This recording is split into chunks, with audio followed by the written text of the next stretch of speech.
Coach, bonjour. Bonjour. Est-ce que vous avez votre groupe entièrement à disposition? Question subsidiaire, est-ce que vous entendez faire tourner l'effectif pour ce match? Il est possible qu'on fasse tourner. On va faire tourner par obligation aussi parce qu'on a des suspendus.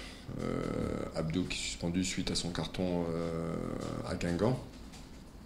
Et puis Franck Magri qui est suspendu aussi suite à des accumulations de cartons.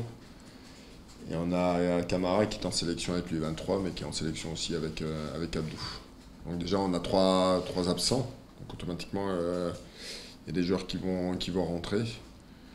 Et puis sur la commission d'équipe, oui, il y a une réflexion, c'est possible qu'on puisse tourner, qu'on donne des temps de jeu à certains. Mais ma décision n'est pas arrêtée encore.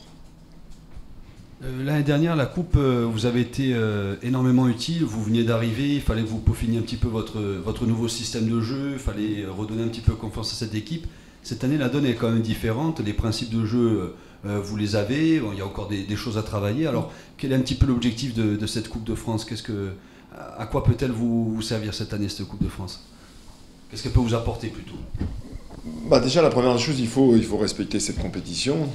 On a bien vu la satisfaction que ça a pu donner à l'équipe, au club et aux supporters la saison dernière en faisant ce quart de finale contre Nantes.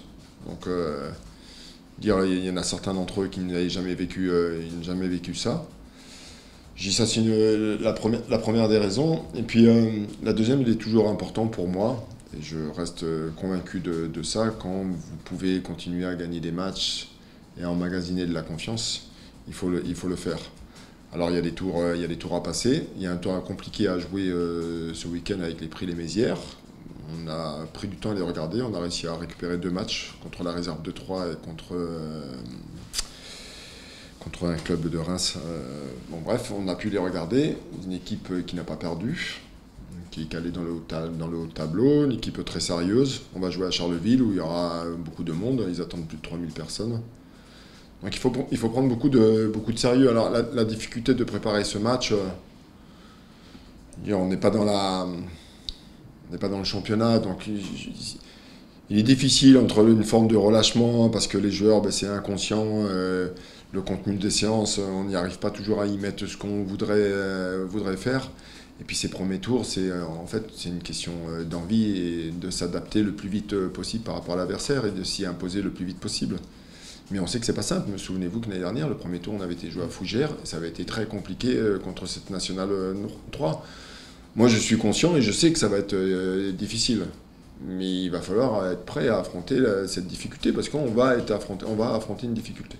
Justement, cette prudence pour vous, c'est la meilleure façon d'essayer d'éviter les mauvaises surprises, surtout quand on voit le parcours que vous pouvez avoir sur ce 7e et 8e tour, parce qu'au 8e tour, si vous êtes qualifié, vous viendriez affronter au maximum une équipe de Régional 1.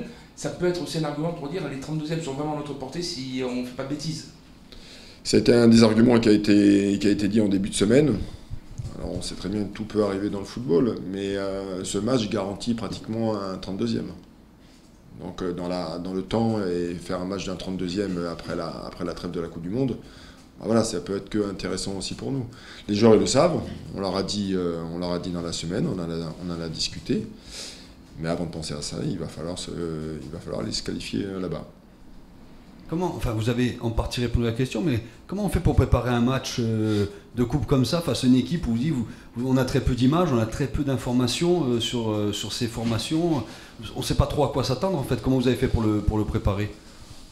Vous vous doutez bien que le téléphone a sonné, on a réussi à avoir des infos quand même. On a tout ce qu'il faut les concernant. On a réussi à avoir des vidéos, on a regardé deux matchs de leur part contre l'Épernay. Voilà, c'était contre l'Épernay le deuxième match. Donc on a bien vu que c'était une équipe qui jouait beaucoup sur les transitions, un bloc très très bas, une organisation en 4-1-4-1 qui défend beaucoup, des joueurs sur les côtés qui vont très très vite et qui jouent un peu la carotte. Ils peuvent être dangereux sur des... En fait, ils sont dangereux si nous, on n'y fait pas attention, ou si on n'est pas concentré sur des choses qui nous sembleraient qu'on maîtrise. Et le danger dans ce type de match-là, il semblerait qu'on maîtrise, et c'est là qu'on se fait punir. Et on va avertir, ils sont avertis, on va en reparler demain, quand on va partir, ou quand on va arriver sur place. Mais en fait, il faut être très concentré sur les détails, ou quelque chose qui nous paraît, pour nous, peut-être banal, mais pour eux, qui peuvent être efficaces. C'est ça la difficulté de ces types de matchs. Concernant notre groupe, coach, on a vu que Kevin Chou n'était pas dans le groupe des pros, qui n'était pas non plus dans la réserve. Est-ce que c'est un joueur qui ne fait plus partie de vos plans ou est-ce que pour l'instant il n'est pas appelé tout Non, il fait partie, il sera dans le groupe demain. Par rapport à la disponibilité et par rapport à la réserve, dire la donne, les choses sont très claires entre nous. Dire par rapport au terrain où il joue, par rapport à la blessure, bon, en fait je ne peux pas prendre de risque. Voilà, ça a été la raison pour laquelle il n'a pas joué avec la R1. Il y en a d'autres qui ont joué, Issar a joué, Johan Bay a joué. Il y a Yuan qui est blessé au fait, qui ne sera pas dans le groupe, il s'est refait mal à la cuisse derrière le genou au fait au match de dimanche. C'est pas bien grave, mais on ne prendra pas de risque. Et en fait, on leur donne la possibilité de jouer ou de ne pas jouer par rapport à l'état du terrain avec l'arrière. Et Kevin a fait le choix de ne pas vouloir. Mais c'est très clair, il n'y a pas de punition, les choses sont claires entre nous. Il y a pas de... Alors vous parliez de pelouse, visiblement en se renseignant, c'est de la pelouse naturelle, campagnarde, on va dire comme ça, qui vous attend demain. Pas de synthétique pour vous au final, même si c'est une pelouse naturelle qui est peut-être moins entretenue, ça reste quand même un avantage pour vous le fait d'évoluer sur naturel. On préfère jouer sur de la pelouse. Ça va me faire drôle, il y a quelques années, ce club était en Ligue 2, Charleville-Mézières, et j'ai joué sur ce stade, c'est incroyable. C'est un petit stade, les gens ils sont très très très proches. Voilà, il y a toujours beaucoup de monde, parce qu'il y a beaucoup d'engouement. Il ne faut surtout pas oublier que sur les 2-3 dernières années, Prix-les-Mézières a fait un 16e de finale. C'est une équipe qui est habituée à faire des exploits, passer des tours. J'ai eu un ancien entraîneur qui a entraîné là-bas. C'est un club qui arrive à se mobiliser sur un événement. Et je me doute bien que demain, ils vont se mobiliser contre nous.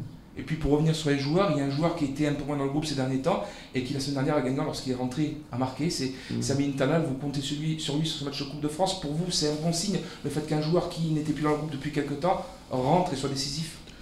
C'est vrai que je ne l'ai pas pris dans le groupe ces derniers temps, je l'ai pris avec moi à Guingamp, je l'ai fait rentrer dans un moment difficile, on était à 10, on a été obligé de changer d'organisation.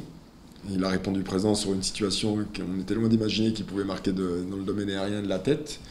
Mais quand vous regardez bien les images, il s'est totalement engagé, il a été dans la bonne zone qui était prévue. Donc, mais Amine, c'est quelqu'un de toujours très impliqué aux séances, voilà, qui est présent, qui a toujours la bonne humeur. Donc oui, il fait partie des joueurs éventuellement qui va peut-être débuter demain, ouais, pour pouvoir le voir.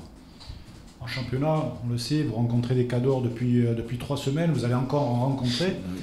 Est-ce que finalement ce match de Coupe de France est le bienvenu pour lever un petit peu de pression ou ça ne lève pas du tout de pression?